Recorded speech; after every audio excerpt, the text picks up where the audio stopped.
Bismillahirrahmanirrahim. Kau sedut darah kau tu, itu bukan bekam. Transfusi darah aja lah, donor darah lah. Untuk apa kau lukai? Kalau kau keluarkan darah kau tu, itu haram. Mengeluarkan darah dari tubuhmu itu haram. Memasukkan darah, mengeluarkan darah itu haram. Mengapa pula kau kata Nabi mengeluarkan darah? Apa maksud berbekam tu? Menderma pun salah bagi Ya Aisyah. Ya Aisyah. Mana Rasulullah? Baru habis berbekam. Baru lepas berbekam, kata dia. Bukan darah kau itu yang kau sedut keluar. Bismillahirrahmanirrahim. Assalamualaikum warahmatullahi wabarakatuh. Alhamdulillahi rabbil alamin. Wassalatu wassalamu ala syarafil anbiya'il mursalin wa ala alihi wa sahbihi ajmain. Saudaraku yang beriman kepada Allah Subhanahu wa taala, berjumpa kembali dalam channel kita Orang Surau. InsyaAllah kita akan mencoba mereaksi video yang telah kita tampilkan di awal tadi. Video ini sengaja kita reaksi berkenaan dengan apa yang telah disampaikan oleh Hadi Minallah tentang apa yang dia sampaikan bahawa mengeluarkan darah dari tubuh hukumnya adalah haram. Termasuk beliau menyampaikan bahwasanya hukum berbekam dengan cara berbekam mengeluarkan darah dari tubuh itu juga termasuk suatu hal yang diharamkan. Saudaraku yang beriman kepada Allah Subhanahu wa taala, saya tidak mendapati apa alasan dan landasan hukum bagi Hadi Minallah ini mengatakan bahwa mengeluarkan darah dari tubuh itu adalah haram. Saudaraku yang beriman kepada Allah Subhanahu wa taala, mungkin ya, inilah yang sayangkan ya, yang sangat kita sayangkan bahwasanya terkadang mereka yang mengaku bermakrifat sering sekali acap kali melanggar tentang apa yang telah disyariatkan oleh Rasulullah SAW, termasuk diantaranya adalah tentang hukum berhijamah atau hukum berbekam. Saudaraku yang beriman kepada Allah Subhanahu wa taala, mungkin Hadi Minallah ini kurang referensi atau kurang baca, atau mungkin karena sibuk dengan apa yang dia yakini selama ini sehingga banyak bertabrakan dengan apa yang telah disyariatkan oleh Rasulullah SAW. Saudaraku yang beriman kepada Allah Subhanahu wa taala, bekam ini atau di dalam bahasa Arabnya adalah hijamah. Al-hijamah sebetulnya sudah ada dari zaman dahulunya. Kalau dari zaman dahulu, orang-orang sebelum ini, sebelum menggunakan alat-alat modern yang bersifat modern, dulu menggunakan tanduk, dan bahkan sampai sekarang masih ada juga menggunakan dengan tanduk. Saudaraku beriman kepada Allah Subhanahu wa taala, kalau kita lihat sekarang menggunakan namanya kop. Ada kop ya yang digunakan untuk menyedot darah. Ya, sehingga ini jauh lebih steril. Dan untuk pengobatan At-Tibun Nabawi ini termasuk adalah al-hijamah.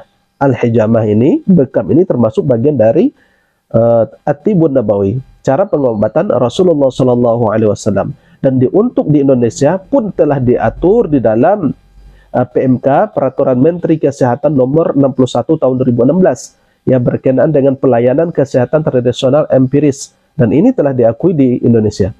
Saudaraku yang beriman kepada Allah Subhanahu wa taala, apa itu al-hijamah? Apa itu berbekam? Bekam itu adalah sebuah proses mengeluarkan darah statis ya dari badan, yang mana darah tersebut terkontaminasi oleh toksin-toksin atau racun-racun yang memang menggerogoti yang berada dalam tubuh. Jadi dikeluarkan melalui dengan sedotan alat bekam.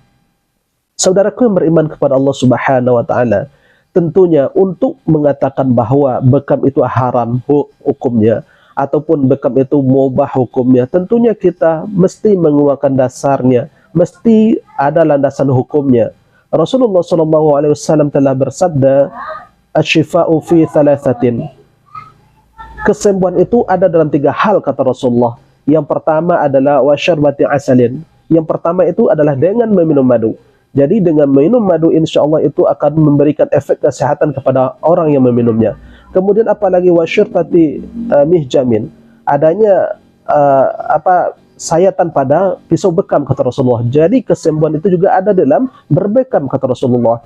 Kemudian apalagi wakayatinarin, wanha ummati anil kai. Dan yang ketiga adalah dengan cara kai, dengan memanaskan besi kemudian ditempelkan kepada bagian yang sakit. Tetapi Rasulullah melarang akan hal ini. Saudaraku yang beriman kepada Allah Subhanahu wa taala, benar adanya bahwasanya Rasulullah mengajarkan bekam kepada umatnya, menganjurkan bekam kepada umatnya. Sebagaimana yang disampaikan dari Rasulullah dalam sabdanya yang lain, inna amsala ma tadaitum bil hijama wal fasdu. Sesungguhnya pengobatan yang ideal yang kamu lakukan itu adalah dengan hijamah, dengan berbekam kata Rasulullah, dan fasdu. Fasdu juga adalah dengan cara mengeluarkan darah kotor dari tubuh seorang yang pesakit. Saudaraku yang beriman kepada Allah Subhanahu wa taala, jelas di sini ya, apa yang kita reaksi di sini adalah upaya untuk mengcounter, adalah upaya untuk membantah apa yang disampaikan oleh hadi minallah, bahwa dia mengatakan hukum dari berbekam itu adalah haram. Saudaraku yang beriman kepada Allah Subhanahu wa taala, ada riwayat sebuah hadis dari Ibnu Abbas ketika Rasulullah Isra dan Mi'raj, itu setiap Rasulullah melewati langit pertama, langit kedua, langit ketiga, dan seterusnya, selalu ada pesan dari malaikat untuk senantiasa melazimkan dan mendawamkan yang namanya berbekam.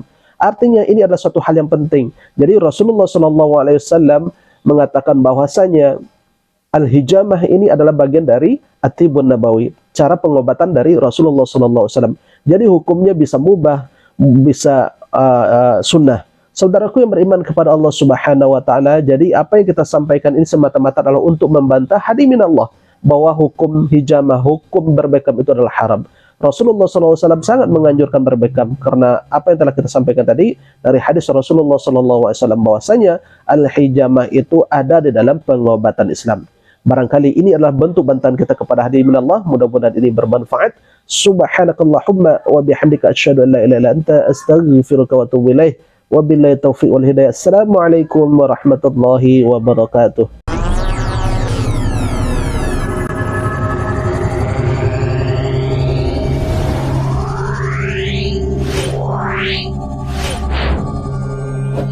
Wow.